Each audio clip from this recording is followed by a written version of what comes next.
now to Minneapolis. CBS News correspondent Ian Lee is standing by with the perspective there. Ian, good morning. As we heard from Natalie, there appears to be a change in tone coming from President Trump and the White House. What can you tell us about the exit of Greg Bovino and this partial withdrawal of agents we expect to take place today? Good morning, Errol. You really just have to look at the X account of Minneapolis Mayor Jacob Frey. Yesterday, he said that when in that call with the president, that both men agreed that the current situation can't continue. And so that is the mood that we are hearing. And you also have two DHS officials telling CBS News that U.S. Border and Customs Protections officers and agents are also going to start withdrawing this week. So it does seem like Operation Metro Surge is starting to wind down a bit, especially when you have Gregory Bovino and some of his agents also leaving and Tom Homan coming in to take over the reins. You do feel that there is a shift underway.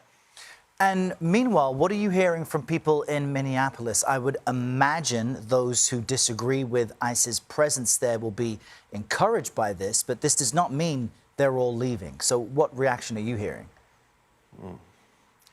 Yeah, quite optimism from some people that this could be winding down. You know, you're right.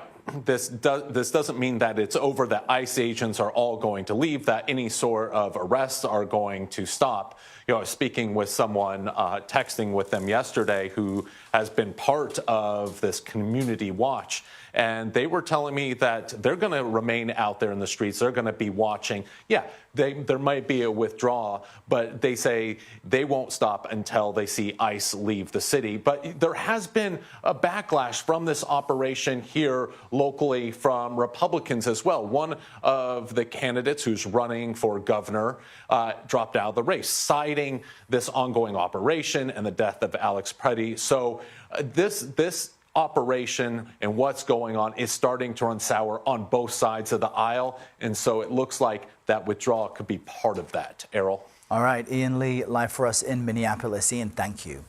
Anna Schecter is the head of CBS News' Crime and Public Safety Unit. She joins us now with more on the investigation specifically. Anna, good morning. Minnesota officials continue to say they're being shut out of the ongoing federal investigations into the two shooting deaths of citizens by ICE agents. I just want to quickly play for our viewers what State House member Zach Stevenson said on the takeout last night.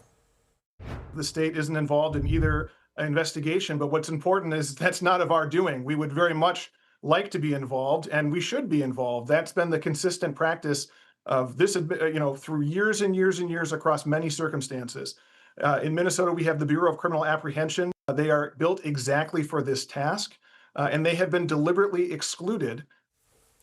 So, Anna, what would cooperation between state and federal officials typically look like in a probe like this, and why aren't we seeing it right now? This is such an important question, Errol, because for decades, whenever there's a high-profile case in a state, particularly in Minnesota, in fact, just last year, you had the case of Vance Belter shooting and killing a state legislator and her husband, wounding another and his wife, and you had the FBI working together with the local police to secure the crime scenes, gather evidence. There is a process that is in place where there is a lot of coordination typically between local police and federal agents, and they want to work together to get the best outcome. Well, that has completely broken down in this case. There is no trust. And I want to just point out, this is not Alex Pretti's killing in a vacuum. 3 weeks ago, we had Renee Good, also shot dead, that time by an ICE agent. She was in her vehicle, driving her car. Already, the trust had broken down. You had a lot of heated rhetoric on both sides, and both sides are accusing the other of raising the temperature. And at this point, they're not even working together. They're not sharing evidence. The federal investigators did not share evidence on Renee Good with the Minnesota agency that they just mentioned that typically would support the FBI in an investigation. And now after the killing of Alex Pretti, they're also not working together. In fact, the Minneapolis police chief said on Sunday that they did not have access to information, evidence. They're not working together at all.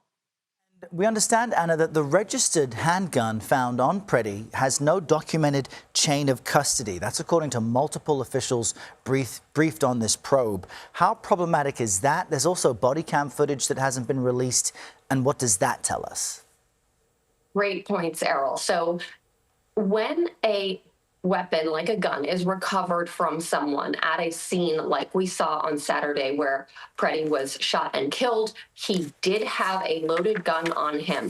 That gun, our sources tell us, they tell CBS News' Pat Milton, our colleague in D.C., that gun was just put on the passenger side seat in a vehicle. That could potentially be evidence. It should be preserved in a plastic sealed bag, labeled, the date put on it. DNA evidence might potentially be collected from that, fingerprints. And so when you don't have that, it just raises questions about the integrity of the investigation. All right, Anna Schecter, thank you very much.